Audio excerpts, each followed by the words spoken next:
Hello and welcome to this very special debate night edition of the Purple Journal podcast, brought to you by purplePTSD.com and VikingsJournal.com. I am your, loosely defined host, Joe Johnson. I own Purple PTSD. I write for it. I also write twice a week for VikingsJournal.com. That's how I shacked up with Mr. Joe Oberle, who is a senior writer over at VikingsJournal.com. Writes a whole bunch of places, including my website, periodically. Shacked up, huh? Okay. Yeah. It's not the Love Shack. Let's get that straight right away. We're baby steps. This is immediately weird. That's what I go for. I want people to feel uncomfortable when they listen. 0 to 60 real quick. I want them to feel like I do. Luke is the guy who's hurting my self-esteem. He is a writer. It's my job. Probably I'll say in past tense, a writer after this, for purplePTSD.com. How you doing, man? Not too shabby. Fantastic. And we have our first guest ever on the show. We have Adam Patrick, who is a writer for VikingsTerritory.com and hosts the Donut Club podcast that me and Joe actually guested on, I'm sure regretfully for him, yesterday. How you doing, man? Good. Thanks for giving me an excuse not to watch the debate tonight. Yeah. That's the thing I'm most grateful about right now. Yeah. It's public service. Man, that's good theater. You guys, I'm taping it. I'll be watching it after. So. Yeah, it's paused for me right now, and I'm on Flight Hub looking for tickets to Canada as we speak. But Get some popcorn out. Yeah, it's pretty entertaining. I might go back and watch it in December, either because it's not scary anymore or because it's really scary. Yeah, I think the safe Watch bet. it. At least if we go down in a heap of flames, we know why. So. I'll take it. I've lived a good life. These 32 years are really starting to wear on me. But yeah, this is. Are you 32 also? No, I'm 29. Oh, see, I would say I'm the elder, but Joe's got us all beat. Yeah, 80s. Yeah, we should just bring that up every flipping week. I think. I'm going to. He's a big Lyndon Johnson fan. I'm happy you got up. I'm happy you survived the Titanic, though. That was good. Third class all the way. So yeah, this is our bye-week edition. Obviously we didn't have a game this past weekend, and not a lot of playing, Joe. You said we didn't have a game. I didn't know that you were playing. Oh yeah, see. Oh, thank you for that. Oh. They didn't have a game. They being the Vikings. You guys gonna call me old? I'm gonna pull the card out on you. Come on. That is the weirdest thing to get up in arms about. There are people who get real mad about no, it's they, no, it's not we because you didn't. It's that doesn't. Oh, I get mad about that. Who cares? Yeah, I think I do, Luke. Joe's hammered that in. I have bad dreams about it. He's hammered the day versus we. I think just because nobody wants to think that I'm actually affiliated with the team, like the team is. Well, just don't walk the locker room saying that. That's all I can tell you. Well, just say you're the I backup. wouldn't do that. Say you're the backup punter. No one. What if it's a hat? If we say that I'm the backup punter, I think the fans will start calling for me. Yeah. No. Okay, backup long snapper. Yeah. Well, I've accrued injuries like the team, so at least I can relate to Teddy and his dislocated knee, because I dislocated a bone in my foot, and I had 6 hours of surgery last week, and did physical therapy today, and it's awful. Yeah, man, I broke my ankle and my foot at the same time, making cereal somehow, and it's. I'm not sure that's ever been done before. You sure you weren't trying to break into your apartment that you got locked out of? Pulling a Heineke? Be a better story. I mean. Yeah. Pulling a Heineke sounds like it would be a real injury. Like how he's out for the couple weeks, he pulled his Heineke. So yeah, I mean, were there any stories that you guys kind of picked up over the weekend that were of interest? Obviously, the big talker, at least today, has been the offensive line and the fact that they moved on from a guy who I didn't realize existed and sounds like he's from Italy. Yeah, he'll be all right. Somebody help me out with that. What his name? How do you pronounce his name? I think it's Isam Facciani. I don't know. Something that guy. Yeah, that guy. He got released. Apparently, he got a DUI, and the team wanted to work with him. And the story is that they told him multiple times to contact Zimmer, and he didn't do it. So they ended up releasing him. I want to kind of see what your guys' views are on that. I mean, do you think that, we've gotten this impression about the team that everyone's like is really bought into what Zimmer's selling, and they really love him. He's like the dad of the team, and then you have a player who is on the practice squad, so there's a distinction there, but who was afraid to talk to him, or it just gave up. I don't know. I mean, what do you guys think? People can be idiots, man. I did a series during training camp highlighting every player on the 90-man roster before they got cut and kind of going back through their stories and doing some research, and his story was actually super compelling because he had a very, very interesting experience with Hurricane Katrina, and he lived in his grandparents' trailer for 2 years, and he fought and he worked and he worked and he climbed and crawled through so much to get to the NFL, to get to the practice squad, and then, converting positions. He's just been through all of this adversity, and it seemed so Zimmerish. Then he went and blew it, you idiot. Literally. Yeah. Well, I think listening to Zimmer talk today, when you factor in the George Edwards news as well, who George has already gone through his DWI, gone through his whatever the league wanted him, or not the league, I'm sorry, the team had put some conditions on his return. He satisfied those. Zimmer intimated today that I think the same thing is out there for Mr. IF. I can't even say his name either. If he satisfies these conditions that they've laid out for him, that he will be back, and I can understand that because their depth at on the offensive line is so slim that they can't just cast everybody loose, and I think the door is open for him to return. There's a phenomenal quote from a Star Tribune article today where they were asking about his decision to hang on to George Edwards but get rid of Isame, and is there a double standard and blah blah blah, and he just says every situation is different. I don't really care about being consistent. I care about being right. Nice. That's a great quote. I love Zimmer. Well, I don't think Adrian Peterson should be on the team for what he did, so I think you guys can figure out how I feel about this. But you're not being sarcastic? I'm not being sarcastic. I don't think he deserves to be in the league anymore for what he did, and I think it's taken a little too lightly because of the way he performs on the field. But you're not alone. Okay. I knew I wasn't. I just wanted to get that out there. So a DUI, which a normal citizen out there would probably be in jail right now. I don't feel bad for them either, especially pro athletes who can afford an Uber or a taxi, or coaches that can afford that as well. The team sponsors it. I don't understand how that happened. I never understand why they don't just have drivers. Like you said, I mean, they do. They just don't call them because they're dumb as hell. I think that the NFL has higher standards than a regular employer. Obviously, they kind of function as their own country in a way, and I don't think someone deserves to lose their job for a DUI. I mean, this may tell you a little bit more about me than you want to know, but people don't go to jail for a DUI unless they blow above a .2. They get bailed out, and then they go to court, and then they typically get community service, and they have to go to like outpatient treatment. But it's not something. Work release. Or at worst, if you blow above a 2.0, you go to the workhouse. But yes, I said work release where they. Okay. Get out. Go to work. Yep. Well, I said some people. I didn't say everybody. Yeah, so I don't think I don't know. It depends on the situation, but I don't think it's that big of a deal. But then again, I'm clearly showing that I'm white trash. But like Joe said, they don't have. You're white? Oh, sorry. You can't tell. I'm like transparent at this point. You even sound white.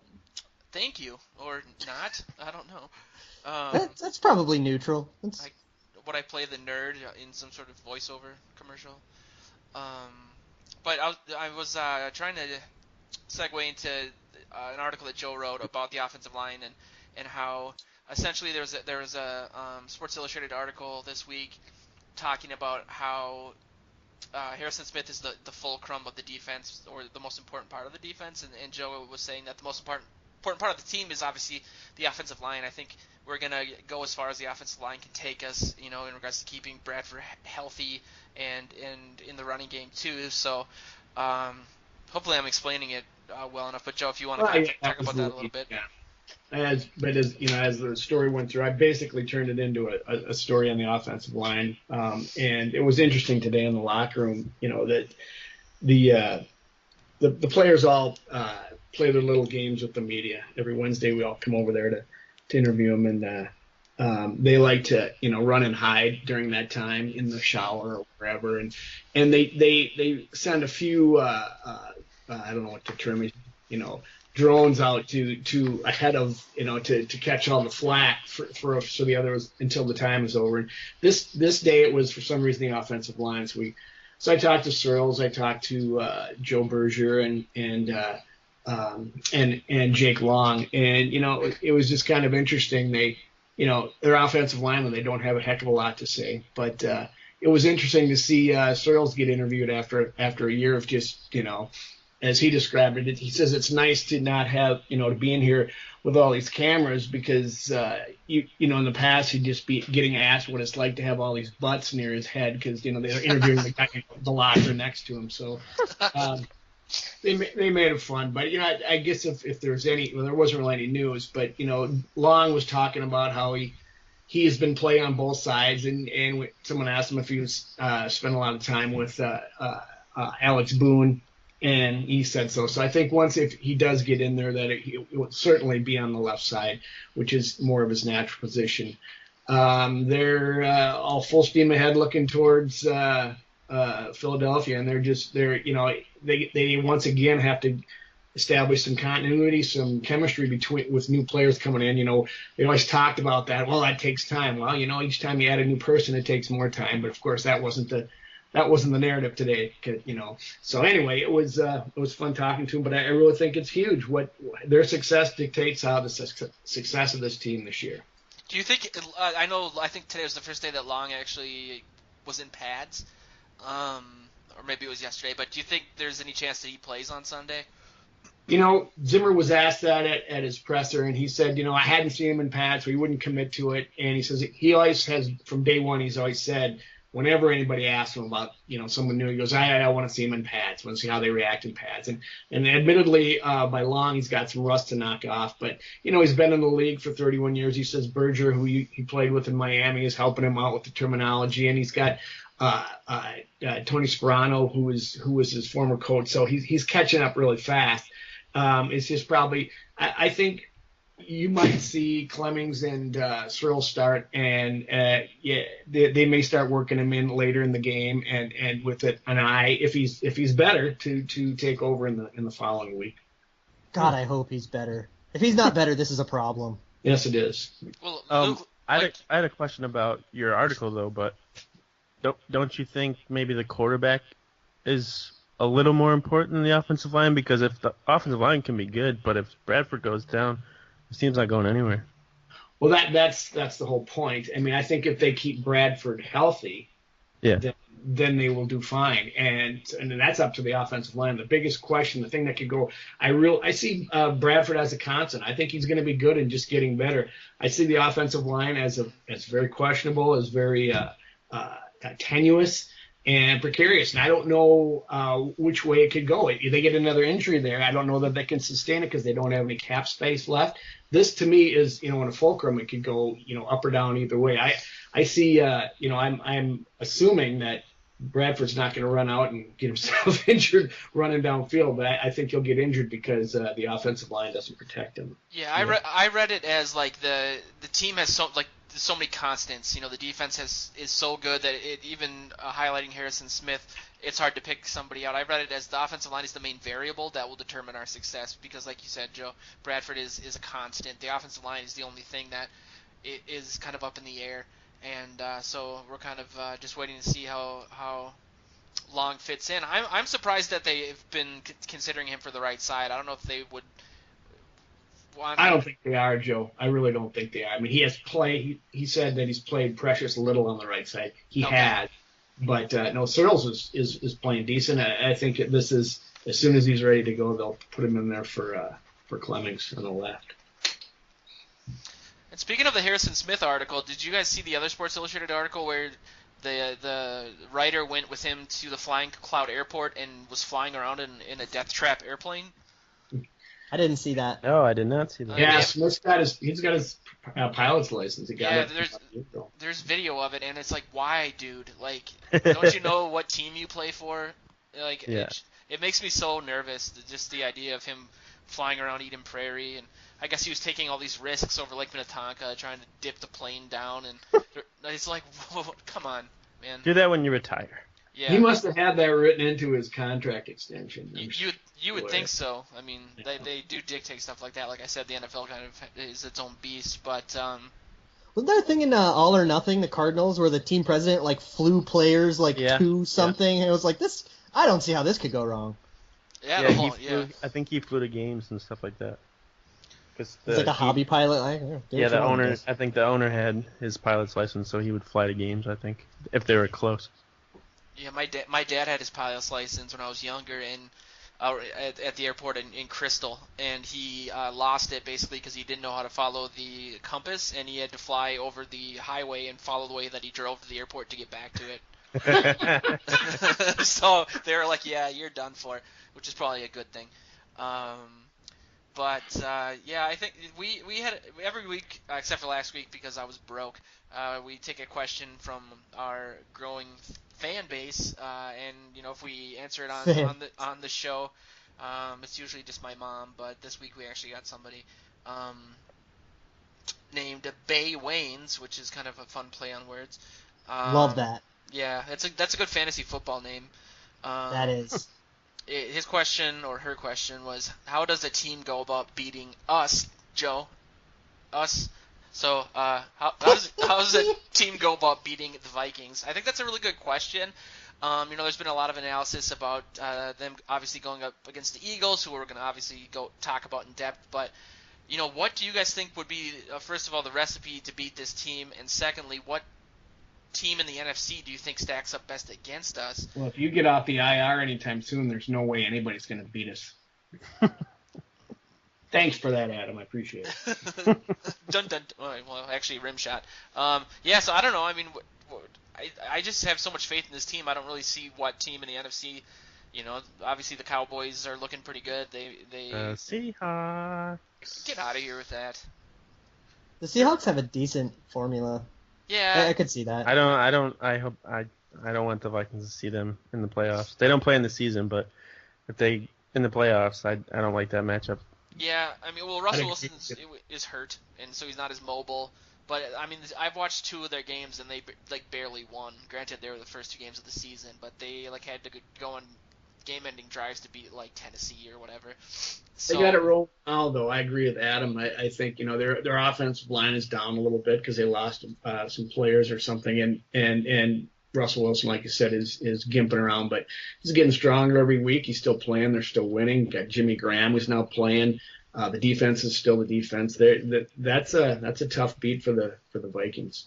You gotta get them at the vault if you want to beat them. So. Yeah, there are things that the Seahawks do that are like exactly the ways that if you were to be able to move the ball and produce against this defense, that's how you'd have to do it. Like, you can't have really dynamic superstar wide receivers, right? We've already kind of proven that that's not the way to do it. The way to do it is with spreading the ball around to a lot of different people and, being able to make it so like Xavier Rhodes can't just shut your guy down and then your offense falls apart.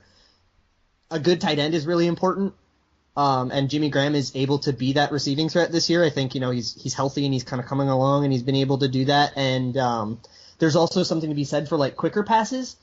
Just because, especially if with Seattle, and they do it anyways because they have to, because of their offensive line, but if you're able to negate pressure with shorter passes just like the Vikings do, you'll be able to kind of take guys like Everson Griffin and Brian Robeson and minimize their impact. So that's kind of the way to like move the ball against the offense, and the Seahawks are very good at that. And then also, Russell Wilson, we kind of saw this in the playoff game.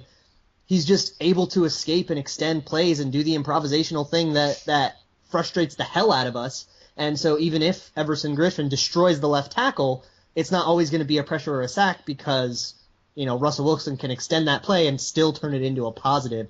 So all those are ways to like mitigate all the pressure we can get and mitigate the way that our secondary has been playing. And the things that they're not good at aren't the things that we can kind of like take advantage of in the way we could take advantage of it with like, Brock Osweiler having. You say we? Yeah. God damn it. Oh, man, we gotta have Adam on every week. Yeah, I'll get a sound effect like for that. I don't know, man. No, I think we stack up pretty well against Seattle. I think I don't want to get into Blair Walsh like we do every week, but we obviously we shut them down pretty much in the playoffs until I think Wilson wasn't super he didn't scramble a lot against us in the playoffs, except for after Adrian Peterson fumbled, and then the momentum kind of changed. You just feel it in the stadium, like, okay, here comes a nice drive, and that's essentially they only had one. There's drive. A play like that every week, like that one where Captain Munnerlyn didn't keep contain, and then Josh Robinson let somebody go, and it was like a big play like that. That he has a play like that every week. Oh, Josh Robinson. But they did. I know. Yep, it happened.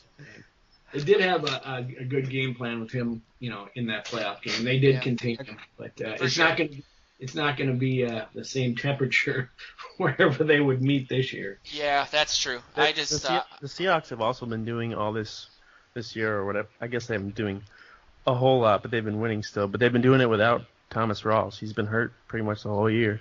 Yeah, so, Christian Michaels. Really. Christian Michaels. So, they could have a two-head attack by the time they get to the playoffs, if they make the playoffs, because there's always that chance that something could happen. But I guess my logic is that they're not as good as they were last year, and we should have beat them last year. I mean, their offensive line is objectively terrible. It depends on if Russell Wilson is healthy, but you guys are talking about the fast pass game, and I think that's what everyone's been trying to do against us because they have no other option. And the fact that their offensive line is worse than the ones we've faced pretty much so far, I don't think that'll work if Kendricks is healthy especially. We've kind of snuffed that out, but I see where you guys are coming from. I mean, Seattle obviously has the experience. They should have, there should have been a penalty on the last play against the Falcons. That was kind of a rip-off. Yeah. That was real weird. I'm suddenly I'm not concerned, but I'm certainly keeping a closer eye on Dallas. That's what I was gonna. Yeah. say. I was gonna bring them up. Yeah.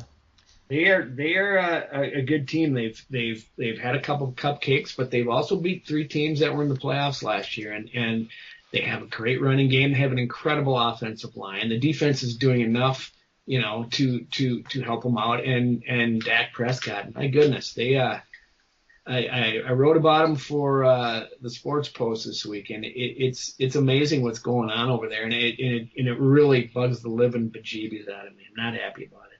I think it's an advantage though if Dak stays in there. If the Vikings end up playing him, actually they will be playing. They're playing in a couple weeks, like December 1st, I think. Yeah. But I think it would be an advantage have no idea to which keep him in. quarterback it'll be though. Yeah, because I think Romo has more experience of going against the kinds of defenses that the Vikings are able to throw at the Cowboys, and they could make Dak's head spinning, but he could also just hand the ball off to Elliott 40 times also. So we'll also see the first time this week the Vikings defense against a rookie quarterback, so that should be interesting too. So. That should be very interesting.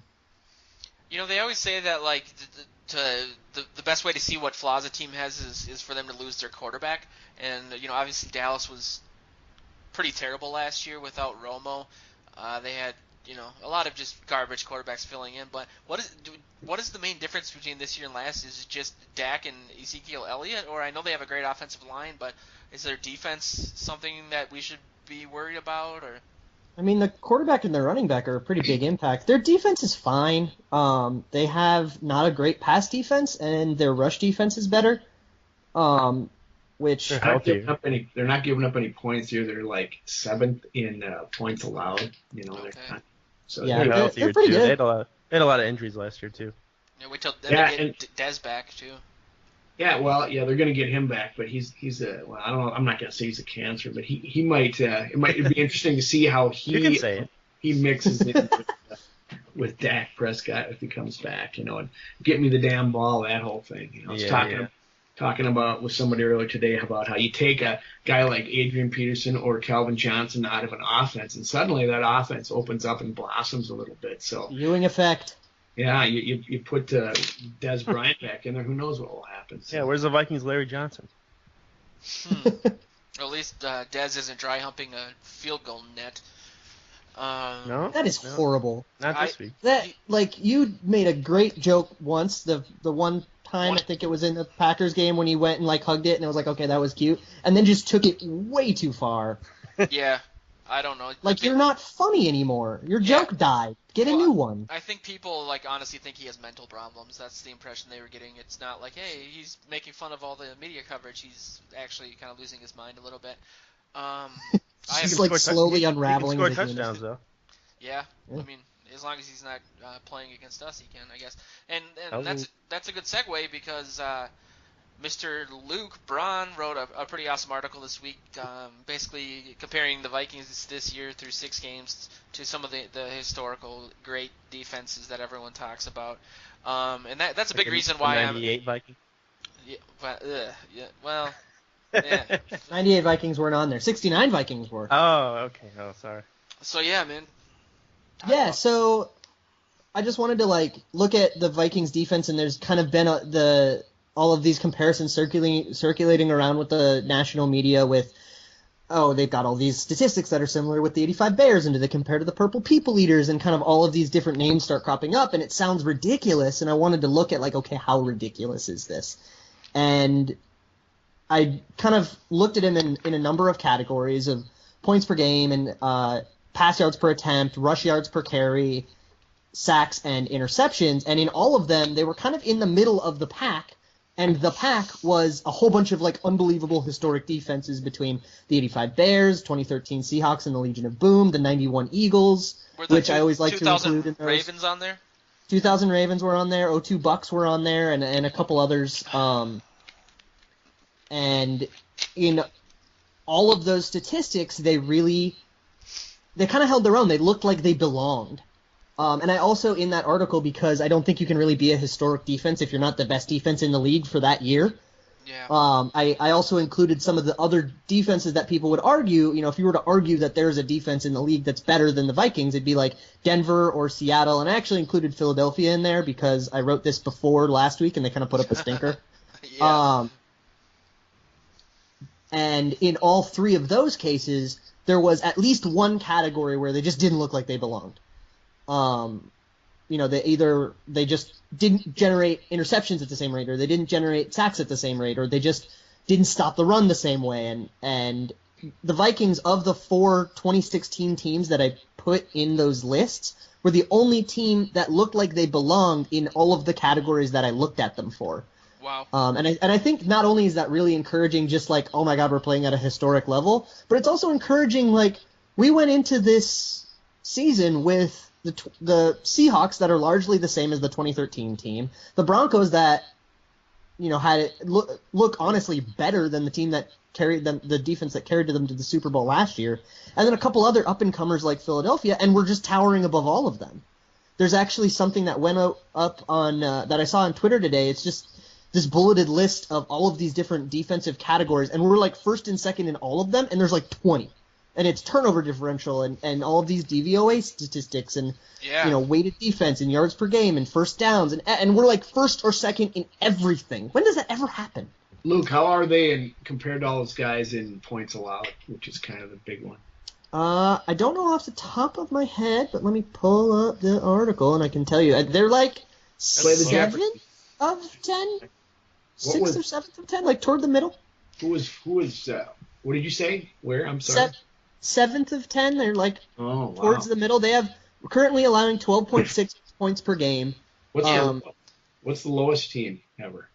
That would be your Purple People Eaters at 9.5 points per game allowed. Yeah.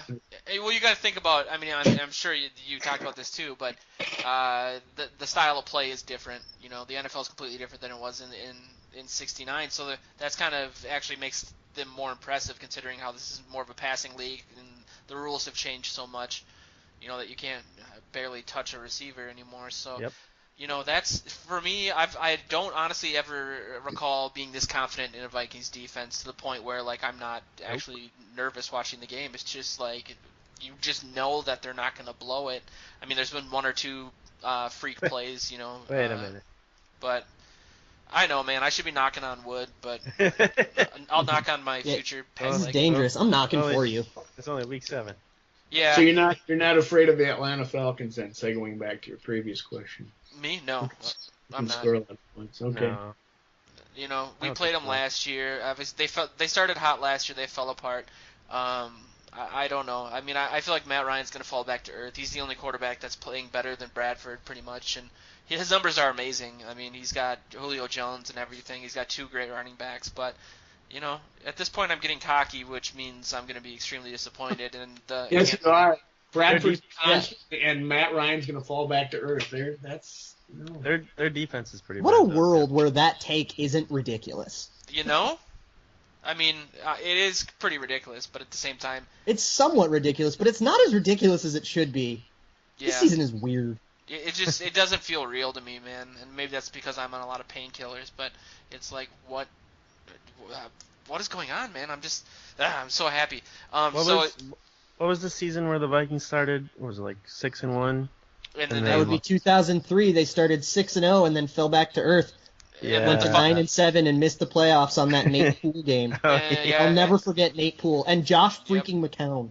Yep. And the following season, we started 5-1 and did the same thing. And Randy Moss walked off the field because he was frustrated that Mike Tice was a terrible coach and that Robert Combs was a terrible owner, and that he was not. We were so low under the salary cap that he was like using Antoine Winfield's signing bonus to not get penalized for not meeting the salary cap. He wasn't wrong.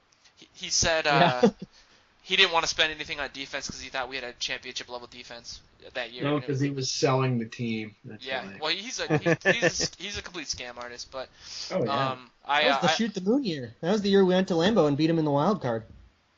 Yeah. Oh yeah. Anyway. And then the Love Boat happened the next year and everything fell apart.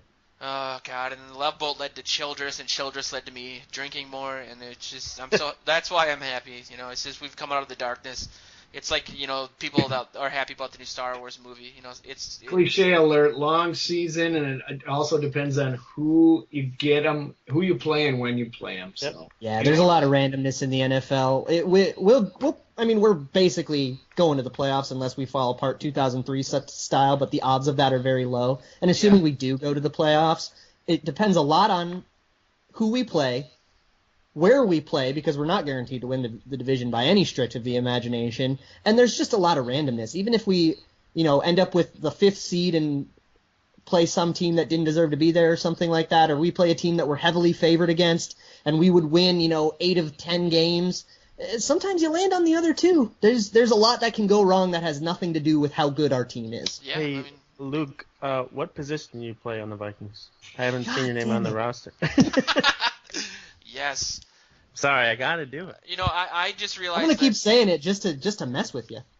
Oh, I'll keep coming back at you. Don't worry. That's why he's here. Grammar police. No, not grammar police. You're not. We are covering the team. We are not members of the team. We may not be members of the team, but I would argue that there's something to the feeling that we're all a part of this as fans. Oh yeah. And we're all experiencing it together. Totally. Yeah. I'll give you that. And I don't understand how I am the biggest homer out of us 4 right now, considering what my website's called and my history of pessimism. But what are you gonna do? I'm basing everything on what's going on right now. I think not to say the Vikings have gotten lucky this year because they've been playing very well, but they've played the Texans. They played the Texans without J.J. Watt. They played the Panthers without James Stewart. There's a couple other guys that were injured for some other teams that they played. So, they played the Packers and Sam Shields. Yeah. So he's out. He's out for the year, isn't he? Yeah. The Vikings have also played all those games, most of them without Adrian Peterson, Teddy Bridgewater. Yeah. We're getting to the point in the season where everybody's going to have some sort of injury or some sort of something to overcome too. You make a good point, Luke, but and every time you make that point to the coaches, that's what they come back with. Everybody's got injuries. We're not going to feel sorry for ourselves. Especially Zimmer. Yeah. Have you ever heard Zimmer say verbatim, rah, rah, rah, rah, rah? You can see it in his glare. Oh, yeah. He wants to. Yes. That sounds like a Jerry Kill thing to say. That was the seizure joke. Anyway. Oh, no. Jesus Christ. You put it out there. So that's my segue into the Eagles, because Eagles fans are brutal, and I just made a horrible joke. Caesars? Yep. Well, those cheesesteaks, man. So, we're going up against the Eagles. They before, like Luke said, they put up a stinker against the Redskins. But they did have the number 2 defense in the league in points allowed and yards allowed per game before that. Then they gave up almost 500 yards, 230 on the ground. Their defense looked terrible, and at one point, I forget the name of the player, but he said he didn't know what was going on the field. Yeah, so, were they missing anybody? I don't know, man. I don't think so. I just think they just weren't up for the game, because from what I understand, the type of defense that they played, and we talked about this on your show yesterday, Adam. Yeah. It's a wide 9 defense, so they try to get like a push up front to get pressure without blitzes, but it creates these lanes, and the way they compensate for it is by having athletic linebackers. And if you watch the highlights from the game, the Redskins running backs were getting to like the beyond the second level without even risk of being touched. Like, yeah. I don't know how the Redskins schemed to take advantage of that, but for me that encourages me that the Redskins rushing attack was similar to ours. They were putting up like an average of 86 yards a game, and I think that's something that we can take advantage of this week. Clearly they're short up. I mean, they know that's a problem, but I mean, just what are your guys' initial thoughts about the game this weekend? I want to hear what Adam has to say about this. Me? Yeah, you. Yes, sir. I think they will win. I think their defense will once again play a big part, and I think Sam Bradford's going to do just enough to win this game. I like the way their offense is playing this year. They don't have a strict offense for every game. It's different for whatever opponent they're playing this year, and I like that approach this year as opposed to different years when it seemed like against no matter what opponent they were playing, they're going to hand the ball off to Adrian Peterson on first down no matter what. It didn't matter. But this year it seems to be a lot different. They're using more of their weapons with Patterson and Thielen and Rudolph in there, and I just think unless the Vikings totally break down and get a bunch of penalties, I don't think they're gonna commit a lot of turnovers because they're just not playing that way right now. But I still think the Vikings are gonna be able to come out on top against the Eagles this week. I think there's a super distinct advantage that the Vikings have, and it's with every player on the Philadelphia offense that isn't Carson Wentz. I was watching the Eagles-Redskins game, and I just keep thinking to myself, like, I wonder how good Wentz will be when the Eagles aren't constantly letting him down. It felt like watching Teddy Bridgewater last year, where he'd just, like, make an awesome play. He'll, step up into the pocket or avoid pressure, throw a dime, and the guy drops it. And it's like, how many other players can be bad, and, like, how much does Wentz have to do by himself? I just don't see this as a functional offense despite how well Carson Wentz is playing. And I think the Vikings defense is going to be able to eat him. Yeah. You mentioned it earlier, Joe, that the Eagles weren't ready up for that game or something. And I'm a big guy on mental preparation or preparedness for a game. I think emotion is huge in the NFL. And I think the Vikings, they're going to be rested. They're going to be reasonably more healthy. They're going to coming off the bye.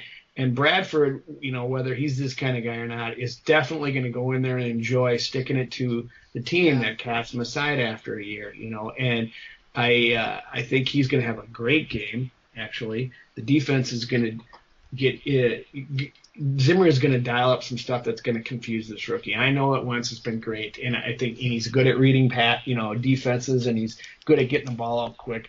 But he's going to see some stuff he hasn't seen yet. They're going to confuse him at times, and I think that's going to help. And I really see the Vikings winning this game. Not huge, like I think I heard Joe predict once, but if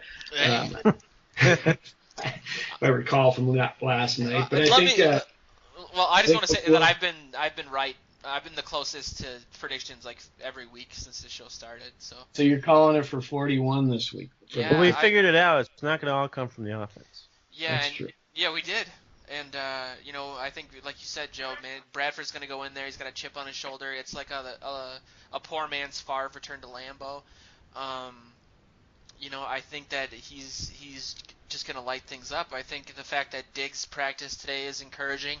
Hopefully he can, Diggs' game is predicated so much on the ability to maintain or increase your speed during your cuts, and when you have a groin injury, that's like the hardest thing to do. Because I played high school hockey, so I think I know what I'm talking about. But based on his Twitter feed or a recent picture he posted, I think we know why he had that groin injury, or at least we could guess as to why he had the groin injury because of a little child that was born recently. So that might have something to do with it. What he gave birth to? He gave birth to a child? Yeah. Yeah. Or was this a little paternity leave? Is that what you're? Yeah. No. Well, no. It sounded like you were saying he gave birth to it could be a lingering injury that he suffered maybe 9 months ago. Oh. Can we talk about how like 3 different Vikings players had a baby like exactly 40 weeks after the Lambeau game where we won the division? Yeah, they were celebrating. Yeah. Yeah, that math twins. adds up. Totally. Well, speaking of Wentz, I mean, you guys kind of already touched on it, but I think the key to that is he was sacked 5 times against the Redskins, and that rattled him a little bit. Like you said, Luke, he's not getting a lot of help from his receivers, but he was 11 for 22. And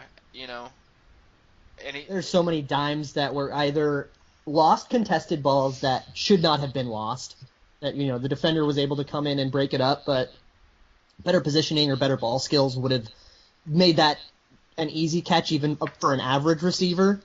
And not to mention just the unbelievable pressure that just kind of blew up plays before they even had a chance. Yeah, the word is that their offensive line is hurting because they lost Lane Johnson to performance-enhancing drug suspension. So I think that's going to be a huge key to the game, man. In the NFL? What? You mean to tell me there are players in the NFL who are cheating? Yeah, it's a sad reality. Get out of here with that. Not even J.J. Watt doesn't even do that. He's a hero. He's a hero. He just eats Papa John's all day. He sustains himself on only Wheaties and elbow grease and dreams. And well wishes. What other keys do you think they're going to be to the game? I have a hot take. Oh, go ahead, Adam. I was just going to say special teams because that's been I think that's been an underrated factor for the Vikings this year. I mean, they've gotten those 2 punt returns from Sherrills, and Patterson's been looking great as a gunner, and even Jeff Locke he's been punting pretty well. There's just this one factor, the kicker, I forgot his name. I haven't heard a lot about him lately. Connor Barth, I think. Oh yeah, Blair Walsh. He's the one. He's the one. You just, people are like, oh, don't worry about him. He'll be fine, But I was about to say we. The you Vikings. Did say we. It's contagious. the that Vikings, counts. They have not had a real close game. I know they only beat the Packers by 3 or 4. Yeah. They haven't had a really close game where they need Walsh to, actually kick them a go-ahead or a winning field goal. So until then, I can't instill all confidence in him at this point. Really, the Eagles have a pretty good special teams as well, so it'll be a really good test for the Vikings. Yeah, they had a punt return last week, I think. Yeah, they are doing well as well. It's going to be keys of the game. You were mentioning Diggs, and I think you're right about the groin injury, Joe, not about where it came from, but the fact that those things linger, and I think you'll see a lot of Adam Thielen this week. I mean, they'll bring him back if he's ready to go. He'll play, but they're going to probably get all those guys in there, get Patterson, get Thielen, and even Jarius Wright. I wouldn't I wouldn't be surprised to see them all active this week for the game. Is Adam Thielen worth a fantasy start? I picked him up and then I dropped him in like. Started him last week. I'm thinking about doing Wait, it. you started him last week? Didn't even play last week. Well, last game. Sorry.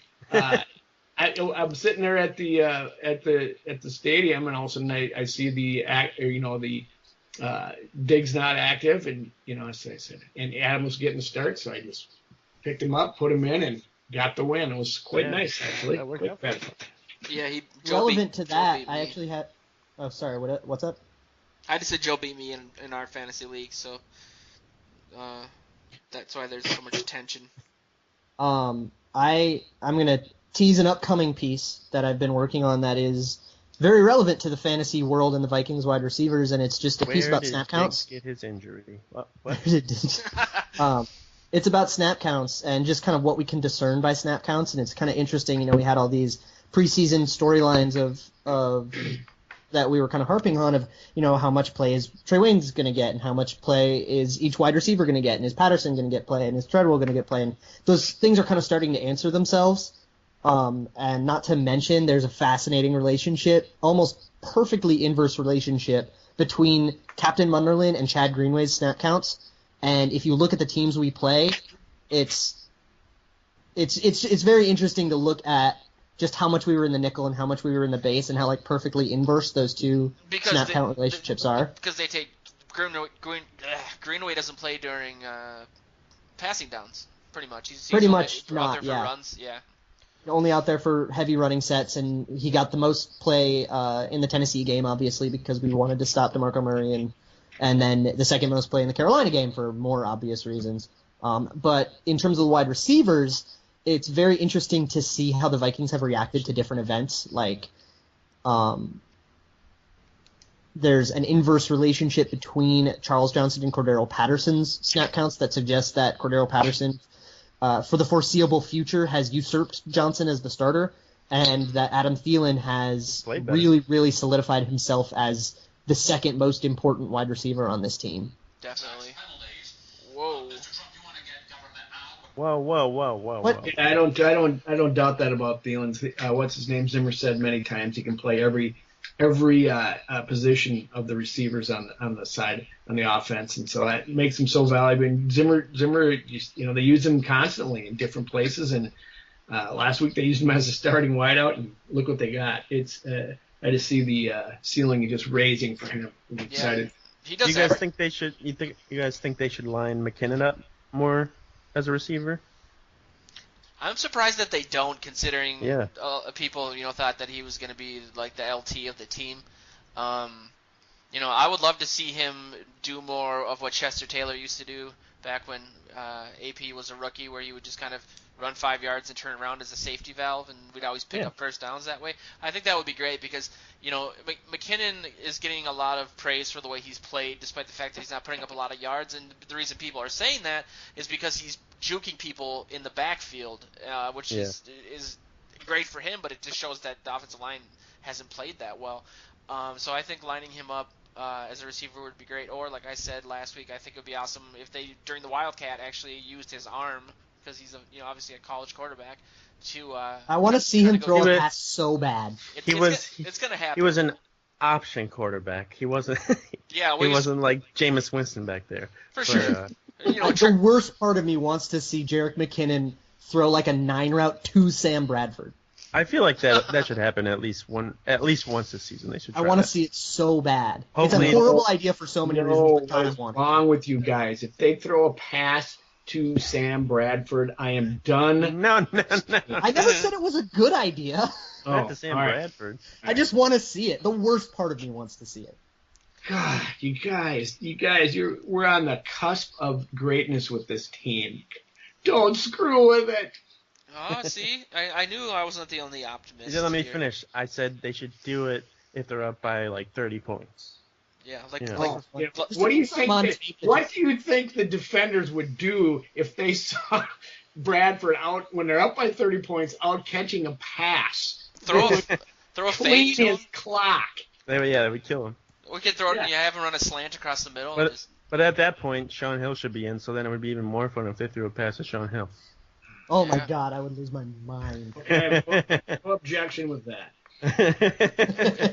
Was that your spicy take, Luke, or were you going to say something else? No, my hot take for the week is that I think Danielle Hunter is Is that a sound drop? It's sizzling. Who did that? Who's did at that. fault for that? It's best when you let it play. Go on. How do I Ignore mute the sound somebody? man, Luke. Ignore the sound man. Continue with your hot take. My hot take is Spicy that take. I think there will be, the following week, will have a national Danielle Hunter narrative. I think he's going to have a breakout game, and he's going to turn a lot of national heads, and he's going to get a lot of talking points on NFL Network and ESPN. This, 22-year-old kid? He's going to have like 3 sacks and a forced fumble. He's going off this week. So And Robinson's going to get hurt? And you guys are mocking No, my he's just going to 41 earn the points. snaps. Oh, okay. Yeah, Robinson has played awesome too, though. Yeah. I mean, Yeah, he's been a beast, but it's nice to be able to filter Hunter in. I saw Luke actually brought this up. We started a message board. I'm gonna plug that because I'm the only one in there, and it just reminds me of like my birthday parties as a kid. It's like somebody show up, but Not even your mom's in there? No, we're not on speaking terms right now. But Okay. I'd be thrilled if my mom could figure out an internet forum. What? no, you How old is wouldn't. How old is your mom? He's going to listen to that, too, and then be like, what did that mean? Yeah, I know. I'm like, God, she's gonna be so mad at me. Like, that think said I it. insulted her. I didn't insult you, Mom. You know, my mom's been wheeling me around in a wheelchair for 2 weeks, and now I just insulted her on the radio, internet radio. So that's, She's your Jean Grey to your Professor X. I like that. I like you. I like you. I completely forgot what we were talking about, but yeah, man. That's good. Whoa, what? What? Oh It's yeah. good he forgot what he was talking about because you've lost me. This Don't is derailed a think- lot, and I'm real I happy am a about it. good Just host. don't build a wall. I'm a good host. I'm doing a Donald Trump impression. Okay. China. China. Anyway, yeah. I mean, any final thoughts on what Luke was saying about Danielle or Daniel Hunter, or the game in Predictions, general? Joe. Predictions, man. Predictions. Well, my prediction's out there and was being mocked, and then I'm hearing people talking about multiple sacks and forced fumbles and special teams touchdowns. So I'm sticking with what I said. Where did you make this prediction? So When I don't remember even when that happened. We were talking at some point. Oh, okay. We all no, tried it was on Adam's show on the donut. This is going right over Joe's head. We've we all blocked that out of our heads. But I said 41-13. I think. You know, obviously we're not giving up. We haven't given up more than 17 points, and I just don't think, based on even what you guys are saying, that the rookie quarterback's going to be able to handle what we've been throwing at everybody. The offensive line, like I said, for them is hurting. If he got sacked 5 times against the Redskins, I think honestly we could get 7-8 sacks. I think Bradford is going to want to score as much as possible. I think when we play the Texans, I don't think we necessarily let up on offense, but we weren't going for it as much as we did in the first and second quarter.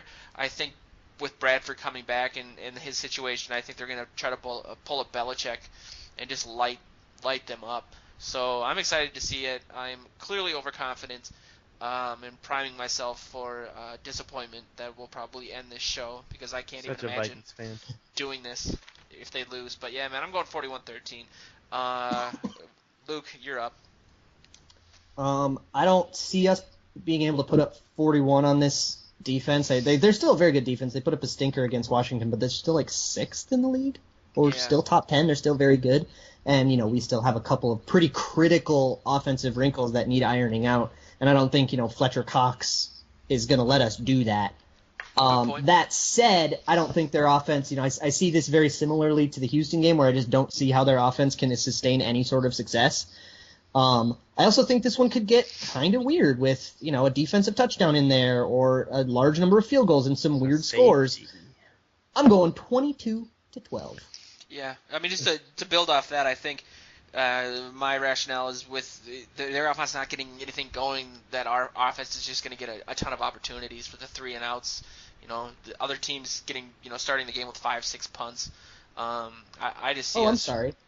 I did the math wrong. 21-12. The reason I say 21-12, I don't think we get there with 3 touchdowns. I think there's field goals and weird crap in there. And I think it's 12 because they will have 6 points, score a garbage time touchdown, go for 2 to try to bring it within 1 score and not get it. Did Harrison Smith just land a plane? Dude, I was just gonna say the exact same thing. Get out of my head. Joe, I know you like to write your predictions on Friday and kind Well, of I already gave it on. Spoiler alert. I already gave it on Adam's show, so I'll give it again, 24-17. But you can read how I get there on Friday. Adam. My turn. Gotta do a plug. Yes, sir. I think, deep breaths, the Vikings are gonna win. I think the score is gonna be 12-5. Yes. It's gonna be a very defensive-oriented game, and Matt Asiata is going to catch a shallow punt return, and that's going to be the go-ahead touchdown. Matt Asiata? Yeah, sure, why not? Could you be a little more specific, please? They're going to squib punt to Asiata. He's going to score. They're going to get a field goal and a safety. And hey, I don't write had like a these things. Dan Connolly touchdown. They just happen. Totally. So there you go. I mean, I just have one more question before we leave. Go for it. How long do you think until a Vikings player posts a video on Twitter or Instagram or Snapchat of them jamming out to that Millions song that just came out? I have no idea what that means. Have you guys listened to that? I haven't heard it. Who's it by? He's like a Minnesota. It was actually the intro song for my podcast today. Oh. Yeah, somebody posted a video. His name's Nate Millions, not spelled like the money. It's creatively spelled with a Z. I think I hate him already. He's a Minnesota. Don't hate on him. He made a good song. He's a Minnesota rapper, and he made a song about the Viking season so far. It's actually pretty good. So. Are you familiar with Prof, the rapper from Rhymesayers? No. Rhymesayers is Atmosphere and Slug and those guys. I was like really good friends with him in high school, and he actually said that we could use his music on the podcast, but I figured that Joe would be silently shaking his fist and yelling at me to get off his lawn if we played his style of music in the There's intro. no trumpet. There's no trumpet in it, so Joe wouldn't like. So, it's gonna hurt. To answer your question, Adam, I wouldn't be surprised if Stephon Diggs has already Snapchatted that. Yeah, I know. He does it like every song, every day. At least he's wearing a seatbelt now. I know. I was gonna say he does it all the time when he's driving. Yeah. I would say Zimmer won't allow it, so it won't happen until after the season's over and they've either won or not won. I don't know. They were sneaking some stuff in like the bathtub the other day, so I don't know what's going on in that locker room sometimes. One of my favorite videos ever is of Bryant McKinney grinding with a girl at a club, and his on friend.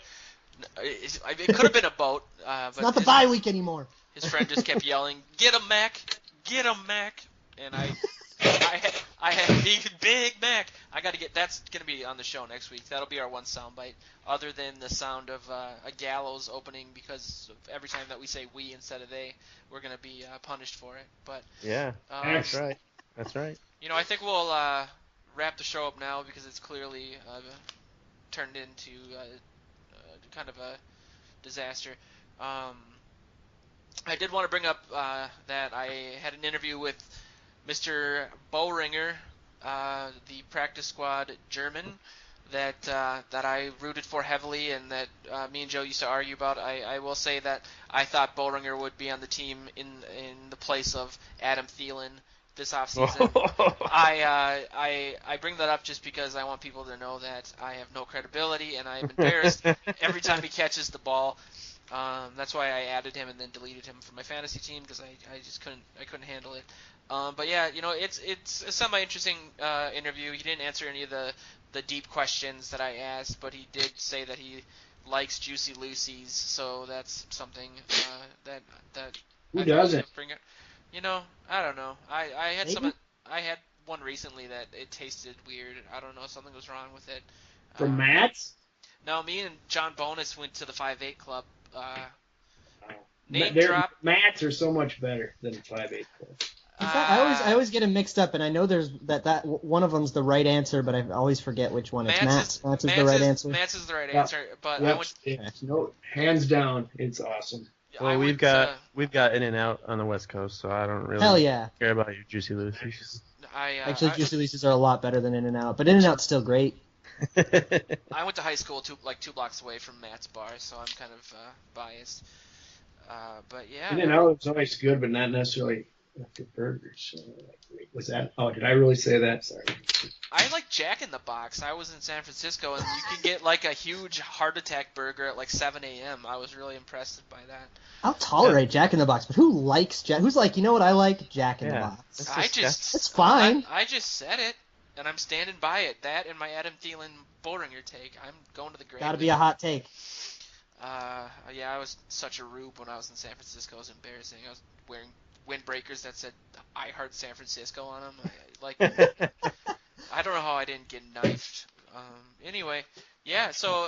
Joe, I think there's something else you should plug. Didn't you have a fun little field trip to the great land of Philadelphia? Who, me? No, Joe Oberle went on a podcast. Yeah. Oh, he did. yes. Well, yeah. I talked to some guys from Philly for their podcast. I can't remember what the name of it was. Just some random guys. The Birds Review, yep. Birds Review, yes. Yeah, it was fun. They were, you hear the reputation of all these Philadelphia fans, and they were pretty level-headed, and they were just as tortured as we were as Vikings fans. And it was kind of interesting because neither one of these two teams has ever won the Super Bowl, and so NFC Championship woes recently too. Yeah, so there was misery love company there. So maybe there was some, and they were happy with the trade. They were happy with the trade, what they got out of it, and what they now have at quarterback. So I do feel kind of a camaraderie with Eagles fans because the trade seems to have been mutually beneficial. Both fan bases are very tortured. Both fan bases have insufferable divisional rivals. Yeah, but Vikings fans don't beat you up if you go to the wrong cheesesteak place. So you don't know that for sure. Maybe they should. Match or 5-8. No, they just try to. The Packers fans just try to knife your Vikings along. Oh my God. Yeah, what was up with that? Man. Does not surprise me, but there you go. That's the show. Adam, where can I follow you on Twitter? There you go. You can follow me on Twitter at StraightCashHomie. Straight has an 8 in it, right? Yep, it's STR8. That's not how you spell the real word, I know. That's why you're like that millions guy. Yeah, that's right. _cash _homie HOMEY. And then you can follow the Donut Club podcast at the Donut Club Pod, and that's on iTunes. And I just recorded episode 2 with Joe and Joe yesterday. Yay. Thanks for joining us, Adam. Always. Great to have you on. Hey, no problem. Yeah, that was awesome. So appreciate it. Follow us on Twitter at purplePTSD. Follow Joe Vikings Journal at VikingsJournal.com. Follow Vikings Journal on Twitter. Follow PurplePTSD on Twitter. Facebook too. We're almost at 5,000 Facebook followers, and when that happens, we're gonna have some sort of awkward party. But thanks for listening, everybody.